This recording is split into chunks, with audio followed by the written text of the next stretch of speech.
Assalamualaikum warahmatullahi wabarakatuh.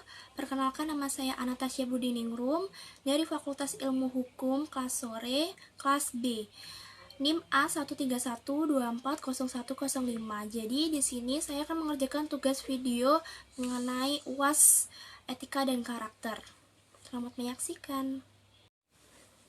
Jadi di sini saya mengambil profesi tentang notaris. Notaris adalah pejabat hukum yang berwenang membuat akta autentik seperti perjanjian dan akta pendirian perusahaan. Notaris bertanggung jawab memastikan akta memenuhi ketentuan hukum dan memberikan perlindungan hukum bagi pihak yang terlibat, serta berfungsi sebagai saksi dan autentikator dokumen penting. Alasan tertariknya, saya tertarik menjadi notaris karena profesi ini sangat penting dalam memastikan keabsahan dan keadilan dokumen hukum, serta memberikan kesempatan untuk berkontribusi pada sistem hukum dan ekonomi negara. Profesi ini juga membutuhkan keahlian dan integritas tinggi. Dan saya pernah berpengalaman di bagian staf notaris, maka dari itu saya ingin mengasah skill saya di situ. Jadi apa sih untuk strategi mencapai profesi menjadi notaris? Saya akan menyelesaikan pendidikan hukum saya, mengikuti pendidikan profesi notaris, dan magang di kantor notaris. Kebetulan saya mempunyai om yang memiliki kantor notaris tersendiri. Selain itu, saya akan membangun karakter dengan meningkatkan integritas, ketelitian, dan keterampilan komunikasi. Strategi untuk menjadi profesional kompeten dan berintegritas, saya akan harus memperbarui pengetahuan hukum, menjaga profesionalisme dan setiap akta yang saya buat, serta memastikan kantor ini mematuhi kode etik profesi. Tindakan menghadapi kecurangan. Jika mengetahui kecurangan, saya akan memastikan kebenaran informasi terlebih dahulu, kemudian melaporkan kepada pihak yang berwenang, seperti asosiasi notaris. Saya akan selalu mengutamakan prinsip integritas dan bertindak secara adil tanpa terlibat dalam praktik yang merugikan orang lain. Jadi setelah saya melihat video dari Instagram, video ini berfokus pada seorang content creator yang membeli atau memborong makanan dari seorang ibu-ibu yang penjual soto, karena mungkin dagangannya sebelumnya sepi menjadi laris karena diborong dengan seorang content creator ini. Ibu penjual soto ini juga bekerja keras untuk membiayai pendidikan dan perguruan tinggi anaknya di kampusnya. Jadi di sini karakter utama dalam cerita ini adalah konten kreator untuk mendorong kebaikan dan membantu pedagang kecil. Sedangkan ibu penjual soto ini menunjukkan dedikasi dan pengorbanan untuk anak-anaknya. Namun, apa sih dampak positifnya dari tayangan ini? Adalah menginspirasi orang untuk berbuat kebaikan seperti membantu sesama, terutama di saat-saat sulit, dan menunjukkan betapa pentingnya berbagi rezeki dengan orang yang membutuhkan.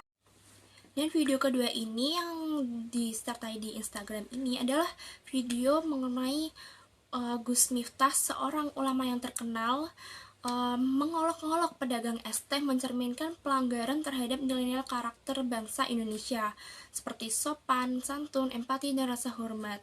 Sebagai pemuka agama dan figur publik, ya seharusnya memberikan contoh yang baik, bukan melontarkan ucapan kasar.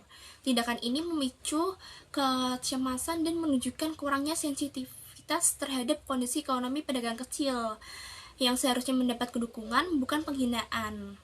Tuh. Video ketiga ini mengenai public figure yang terkenal. Pastinya banyak yang orang tahu dengan itu Helmi Yahya. Helmi Yahya ini menilai fenomena influencer yang sering flexing atau pamer kekayaan di media sosial yang dapat merugikan mental generasi muda dan mengusulkan tindakan tegas. Seperti yang dilakukan di Cina, saya sendiri sih setuju bahwa konten flexing dapat menciptakan tekanan sosial dan perilaku konsumtif yang tidak sehat. Namun, kebijakan ini perlu diterapkan dengan hati-hati, pendekatan edukatif lebih disarankan, dan mendorong influencer untuk bertanggung jawab dan mempromosikan nilai-nilai positif, bukan hanya pamer kekayaan. Dari contoh berita tersebut, saya mengambil tema yaitu kejahatan remaja di saat kalangan ini. Kasus ini saya mencari video berita tentang penggunaan narkotika di kalangan remaja yang meningkat. Dan beberapa tahun terakhir ini di Indonesia, penggunaan narkotika di kalangan remaja menunjukkan peningkatan yang signifikan. Data dari berbagai sumber, termasuk kepolisian dan lembaga rehabilitas, menunjukkan bahwa kelompok usia muda menjadi target utama penyalahan narkoba. Hal ini didorong oleh faktor-faktor seperti tekanan sosial, kurangnya pengawasan orang tua, dan akses mudah ke obat-obatan terlarang, serta minimnya edukasi mengenai bahaya narkotika. Nah, pasti akan ada dampaknya jika tidak terus ditangani atau jika kasus ini terus berlanjut. Dampaknya apa aja sih? Yang pertama itu kesehatan fisik dan mental yang memburuk. Penggunaan narkoba dapat menyebabkan kerusakan organ tubuh seperti hati, jantung, dan otak. Selain itu, gangguan mental seperti kecemasan hingga depresi menjadi resiko besar dari para pengguna yang pemuda ini. Yang kedua, runtuhnya struktur sosial. Remaja yang terlibat narkoba seringkali terjebak dalam aktivitas kriminal. Hal ini mengganggu keamanan masyarakat dan memperburuk citra generasi muda. Yang ketiga, penurunan prestasi pendidikan. Ketergantungan pada narkoba membuat remaja kehilangan motivasi. Akibatnya, masa muda mereka menjadi suram dan potensi mereka terbuang sia-sia. Yang keempat, beban ekonomi. Meningkatnya biaya rehabilitas dan ekonomi negatif pada pembangunan. Pentingnya penanganan segera yang dilakukan untuk mencegah dampak yang lebih parah lagi. Langkah-langkahnya seperti edukasi, anti narkoba, penguatan nilai-nilai keluarga, pengawasan lebih ketat, serta kerjasama antara pemerintah dan sekolah. Dan masyarakat sangat diperlukan.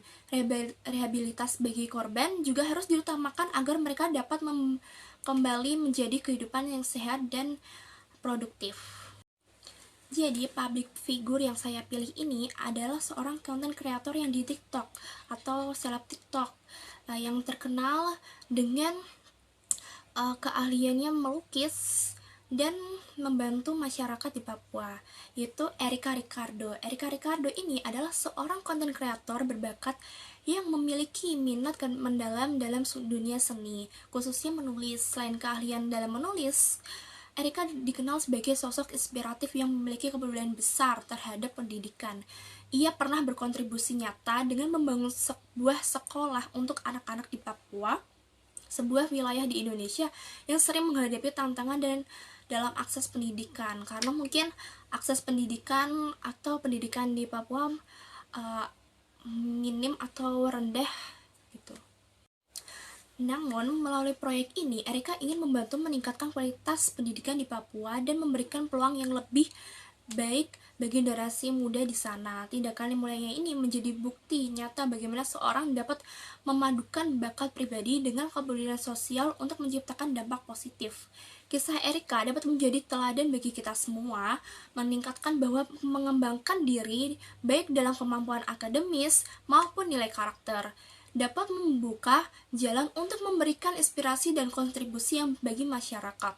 Semangatnya dalam menghadapi tantangan dan mewujudkan perubahan positif dapat memotivasi kita untuk tidak mengembangkan diri tetapi juga berkontribusi bagi orang lain dan dalam menghadapi masa depan. Sekian dari video saya. Jika ada salah kata atau kekurangan mohon dimaafkan. Wassalamualaikum warahmatullahi wabarakatuh. Terima kasih.